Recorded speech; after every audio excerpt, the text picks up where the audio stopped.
Realized that a lot of the previous topics might have been pretty upbeat, and like just considering this topic alone right now that we're about to get into made me name this episode The Good, the Bad, and the Ugly. And I still feel like that's an understatement here. So before I even get into it, I wanted to put out that this requires a bit of a trigger warning because of the nature of some of the topics and some of the actions or some of the things that are going to be discussed. And I honestly don't want to get into too much of the specifics because of how graphic they are. And some may say that that is actually required in telling the story accurately, but I feel like it isn't the type of thing that should be taken lightly. I'll put it that way. So while I was doing just research, and I use that word loosely, on things to discuss on the podcast, I came across a thread, and the gist of it was 70 women in Abuja, that's in Nigeria, were arrested on grounds of suspected prostitution. So they were arrested at a nightclub or a restaurant or an establishment at night.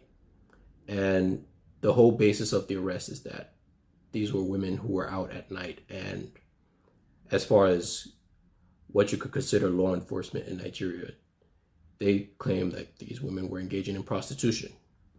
So this isn't even the worst part, where women are just being targeted for the fact that they're out at night. No. So when you consider first of all, what prostitution is, like it might sound basic as hell, but it takes two to tango. So there were 70 women arrested, not a single man, not one. No, just 70 women. So, you know what? I'll take a deep breath there. And then the fact that they now want it to seem where, okay, we have this approach where we're going to separate women by virtue. Like those who aren't affected they essentially look down on us, that you're better than them because you stayed at home. No.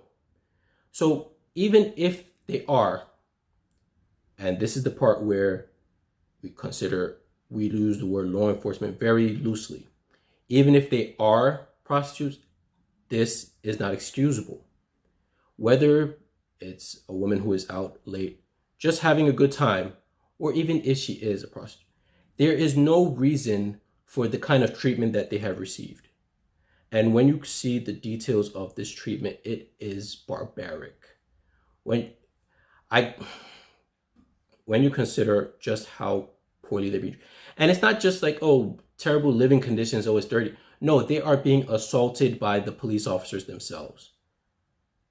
So you have made the decision where they themselves are selling their services to others, which still hasn't been proven, by the way. And now you're forcing yourselves on them. So your solution for the immorality, and that's also being cited. Morality is what's being cited as part of law enforcement. So not only are you using that against them, but then you're forcing yourselves on them again. And then we now have someone who supposedly is a spokesperson or someone representing the police department putting out all these lame ass excuses talking about, it's a sin and it's immoral and I'm like, dude, do you even hear yourself? Like,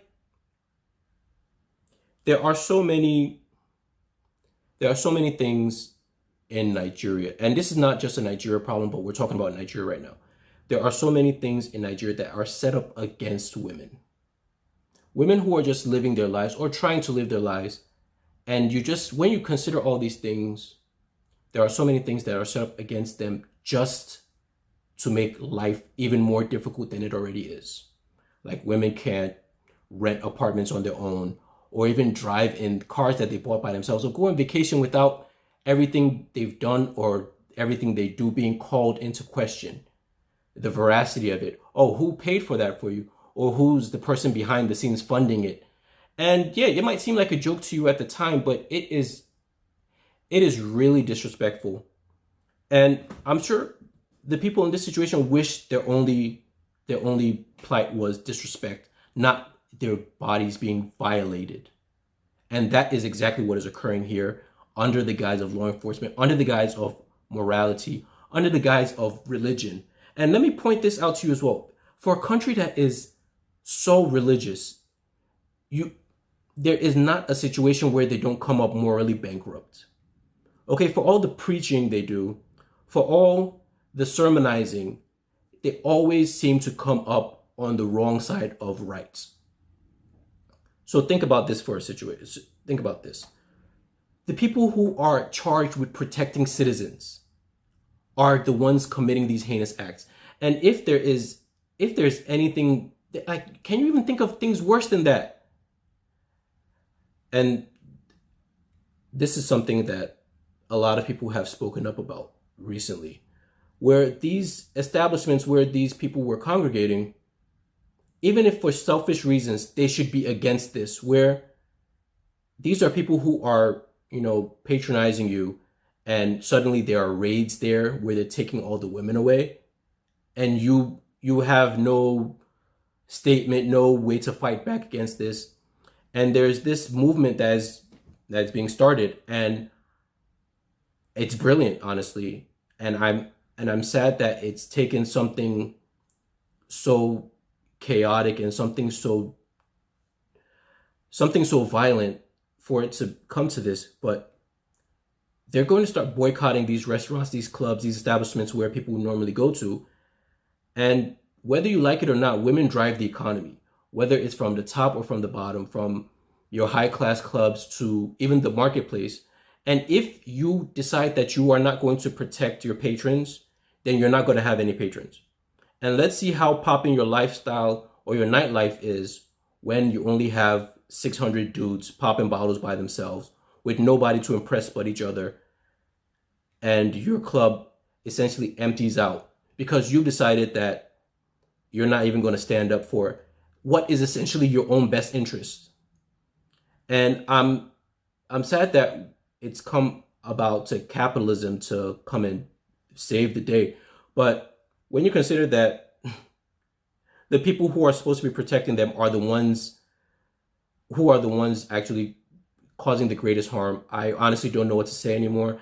And I can see why women are so angry. Because when there is a discussion like this, how could anyone with any kind of sense decide to be on the other side?